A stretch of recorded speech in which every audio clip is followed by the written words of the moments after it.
Salve Nação Santista, beleza? Bem, e o Ariel Roland foi apresentado essa semana, né? Então, assim, ele apresentou o que ele espera do time, como ele pretende jogar, ele deu algumas declarações a respeito. Eu particularmente achei muito interessante o que ele falou, né? As coisas que ele trouxe, né? As ideias que ele trouxe. E assim, como ele pretende trabalhar com o time, tudo, todas as características, tudo. Com tudo que ele falou, questão de manter a posse de bola, de ser um time mais ofensivo, um time que sufoca o adversário, marca a saída de bola, controla o jogo. O que ele falou sobre os goleiros, tá? Que ele voltou a abrir a disputa da titularidade no gol do Santos, porque ele quer um goleiro que saiba trabalhar, ele quer que o goleiro que seja titular saiba trabalhar bem com os pés, porque vai ser mais exigido com os pés do que foi até agora. Então, assim, com tudo isso, a conclusão que eu cheguei, e era já algo que eu esperava, e que a gente vai ter que esperar um pouco para ver isso, né? Porque ele só assume o time no clássico contra o São Paulo, e eu nem sei se vai com o time titular ainda, porque hoje contra a Ferroviária ainda vai o time reserva. Ainda vai a molecada, ainda vai ser o Marcelo Presuntinho que vai comandar o time. Então, não sabemos muito o que esperar ainda. Bem, mas a gente vai ver agora as ideias do Roland, acredito que já a partir do jogo contra o São Paulo. Ele está trabalhando a equipe titular lá no CT, já implantando a filosofia de jogo dele. Vai demorar um pouco, acho que os jogadores pegarem, porque estavam acostumados com a filosofia do Cuca, embora chegue num ponto. Eu acredito que com tudo isso a gente vai ver um time muito parecido, um estilo de jogo muito parecido com o que era com o São Paulo em 2019. E aí talvez seja uma coisa fácil de pegar também, porque a maioria dos jogadores aqui, os garotos não, mas a maior parte dos jogadores, Marinho, Felipe Jonathan, Pará, eles estavam em 2019. Luan Pérez, Luiz Felipe, então a maioria dos jogadores estavam em 2019. Mesmo alguns dos garotos, como o Sandri, embora o São Paulo pouco deu chance para ele, mas ele tava no elenco, então ele sabia como o time se portava. Então talvez seja fácil até pro time pegar a ideia. Né? Então Mas é isso que eu espero o time muito nesse estilo de jogo. Então, mais toque de bola, mais sufocar a saída do adversário, e menos uma jogada verticalizada. O que pode ser um pouco ruim pro Marinho, por exemplo. Por quê? Porque onde o Marinho se destacava? Naquele time do Cuca. Bola esticada para ele e pro Soteldo partirem na velocidade. O Soteldo ainda tem uma questão da criatividade, ele sabe jogar também no espaço curto. Ele joga bem no espaço curto, ele vai contra um bem, ele sabe armar a jogada, então o Soteldo tem essa característica. O Marinho ele joga bastante esticando a bola, cortando pro meio e batendo. Então, não sei se pro Marinho esse esquema de jogo vai beneficiar tanto o futebol dele assim. Embora com o São Paulo ele já estava jogando bem, mas ele não teve o destaque do que ele teve com o esquema de jogo do Cuca, que ele era o principal jogador. Então Então assim. Não sei realmente com relação a isso. Alguns jogadores talvez vão se beneficiar, tá? Um deles é o Jean Mota. Por quê? Porque o Jean Mota tem um pouco dessa característica de tocar. O problema do Jean Mota é a lentidão dele, né? As decisões erradas. Não espero o Jean Mota titular. Eu não espero. Mas é um jogador que talvez num esquema desse, quando entre melhor, né? outro que pode se beneficiar disso, outros, né? O Sandri, principalmente se ele começar a jogar lá atrás na saída de bola, porque ele tem uma saída de bola muito boa, ele toca muito bem a bola. Então acredito que o Sandri vai se beneficiar disso, assim como o Ivonei.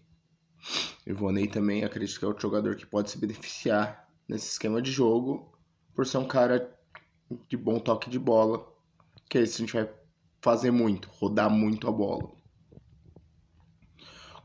Com relação aos goleiros, acho que nenhum deles assim tem aquela característica de ser aquele cara de sair jogando com os pés e tudo mais. Vão ter que se acostumar. Eles vão ter que se acostumar. E aí eu vejo uma vantagem o fato do Santos não poder contratar e já ter avisado o Ariel Roland disso. Por quê?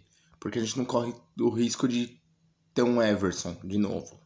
Tá? Um goleiro que até sabe sair jogando com os pés, mas que embaixo das traves é um goleiro bem mais ou menos.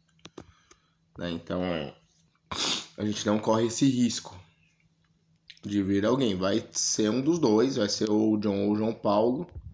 Tá? E vamos com eles, certo? Bem,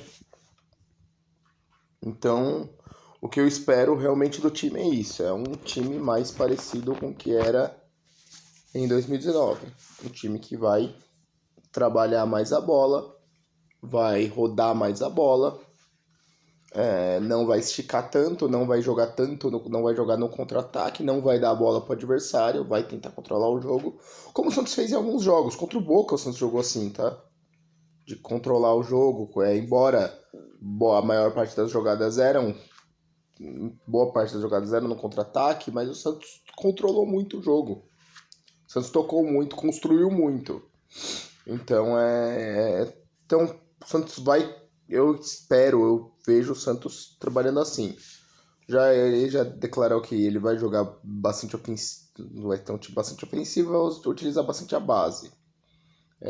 Cara, eu tô com todas essas declarações, eu enxergo que foi a escolha do Ariel Roland foi cirúrgica pro que o Santos precisa.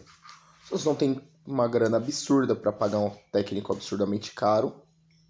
E o Ariel Roland chegou com um valor mais baixo, até porque é um técnico que estava em destaque, mas tá em destaque, ganhou o campeonato chileno, tudo, mas é um campeonato chileno, né? Ele não é o Galhardo, por exemplo, que é um técnico caro que toda que a Europa tá de olho nele. O Roland não tá. E até acredito que o Santos vai ser meio que esse trampolim para ele. Ele tem um contrato de 3 anos no Santos. Acredito que pretende cumprir. Espero que pretenda cumprir. Tá? E espero que o Santos também tenha paciência para ele cumprir esse contrato. Porque não dá para ficar pagando técnico que não tá mais no clube. Cara, a gente tá pagando o Muricy ainda, cara. Dorival. Então isso acaba com as finanças do clube, isso mina pra caramba as finanças do clube. Então eu espero que realmente eles cumpram. Mas então, vendo tudo isso, todas essas declarações, lógico que eu espero agora, quero esperar para ver em campo isso, o efeito disso em campo. Mas eu entendo que o Ariel Roland foi cirúrgica com tudo que. Com o momento do Santos e com o DNA histórico do Santos mesmo. Então, assim, o time, por questão de ofensividade, a questão de utilização da base, e porque aparentemente é isso que ele gosta de fazer, que ele tá acostumado. Eu lembro pouco do time do Independiente que ele comandou, que foi campeão da Sul-Americana. Tá? Então, assim, não consigo avaliar. Eu consigo avaliar com tudo que você lê a respeito dos comentários, mas eu realmente não lembro desse time do Independiente. Tá? Então, assim, não consigo avaliar, realmente falar, puta, o time jogava assim, jogava assado. Então, eu acho que a gente tem que ver também. Tem que ver também como que ele vai se adaptar no time do Santos. Beleza? Bem, o segundo assunto que eu queria tratar aqui com vocês hoje é referente ao estádio. Tá? O Rueda vai se reunir com a W Torre, né, para pra tentar andar com isso aí. Porque, na verdade, eu tô enxergando que isso aí foi tudo um grande balão de ensaio até agora. Porque se falou, se apresentou um estádio e depois o assunto morreu. Ah, beleza, teve eleição no Santos, trocou o presidente, foi o Rolo que tocou isso com a W Torre, né? Depois o Walter Torre morreu. Então, assim, ele era o grande idealizador do estádio do Peixe. Então, eu entendo tudo isso. Mas, cara, esse assunto já vem se arrastando por 2 anos e até agora o que a gente tem é só a apresentação de PowerPoint. E já são duas, tá? Porque teve o estádio aquele primeira versão lá do Arthur Katiporian lá. E agora esse novo estádio aí com essa clarabóia em cima. Né? Então, assim, acho que o Santos precisa modernizar a Vila Belmiro, sim. O Santos não tem dinheiro, então assim, a ideia o projeto com o W Torre é fantástico porque é nos moldes que o Palmeiras fez. Ou seja, o Santos não vai colocar um centavo. Qual o problema disso? O Santos vai ficar amarrado à Vila Belmiro. E assim, se começar a não dar público, a gente vai começar a ter prejuízo. Então, a gente vai ter que contar muito também com o torcedor e no estádio. Porque hoje, cara, a gente joga na Vila Belmiro para 5 mil pessoas. Hoje não, que não tem público. Mas já há anos a gente vem jogando para 5 mil pessoas na Vila Belmiro. Então Então o que a gente precisa. Vai precisar que o público ajude também. Mas eu acho que o Santos tem que destravar isso. Eu acho que tá muito enrolado essa história do estádio. Muitos passos. Acho que o conselho também, vou ser sincero, eu vi uns trechos da reunião do conselho, da última aprovação. E, cara, parecia que cada conselheiro queria morder o dele. Né? Bem, o conselho foi trocado, o conselho deliberativo é outro hoje. Eu conheço algumas pessoas do conselho, né? Pelo menos as pessoas que eu conheço são pessoas que amam realmente o time, que trabalham pelo time, tá? Então, tô confiante que isso vai começar a andar. Eu espero que isso comece a andar. Porque, cara, ou pelo menos porque quando voltar ao público, o Santos precisa voltar a ter renda. O Santos está tendo um prejuízo absurdo, absurdo com o fato de não ter público. Mas mesmo quando tem, o Santos não ganha muito com o público. Porque Porque, cara, a gente joga para 5 mil pessoas, a gente tem renda de 100 mil reais por jogo. 50 mil reais, 150 mil reais. Em clássico, 300 mil, 400 mil. Então, assim, você pega o Palmeiras, por exemplo, cada jogo tem renda aí, tem jogo que tem renda de 5 milhões. Então, cara, como que você compete com uma arrecadação dessa? Você fica totalmente dependendo de venda de jogador, ou seja, vender um Lucas Veríssimo por ano aí, para conseguir fechar as contas, e a cota de TV, que a gente fica amarrado a ela e fica totalmente na mão das emissoras. Né? Que cara, a gente tem não adianta, a gente é a quarta torcida de São Paulo. Então, as emissoras realmente evitam transmitir, não passam os jogos do Santos. E aí o Santos perde visibilidade, perde valor de marca. Então, cara, a gente precisa de alguma novidade para encher estádio, para começar a arrecadar mais, tá? Para tentar mudar esse cenário. Até trazer um engajamento maior do torcedor santista mesmo. O torcedor santista meio que tá meio, sei lá, parado. Não acompanha mais o time, não vai no estádio, não dá público na TV. Cara, você lê às vezes questões sobre audiência e às vezes tem jogo do Santos que tem menos audiência que um filme. Então, assim, Aí como que a gente quer exigir que os caras transmitam o Santos? Então é complicado. Mas bem, então vamos ver se vai andar essa questão do estádio, né? Eu espero que sim, acho que a gente precisa disso. A gente precisa dessa novidade aí. A gente precisa Outras coisas que a gente precisa também, né? Então, reformular o plano de sócio, acho que eu concordo com o que foi falado em alguns debates aí, que o sócio não pode ser sócio só por abnegação, né?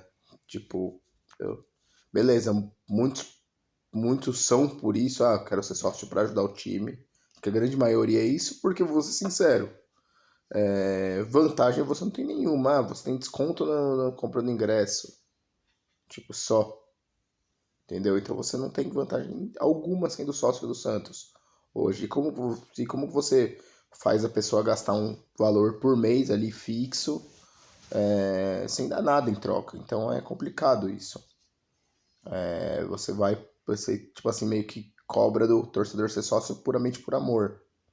Então cara, não é uma estratégia de marketing muito boa, né, para atrair os sócios.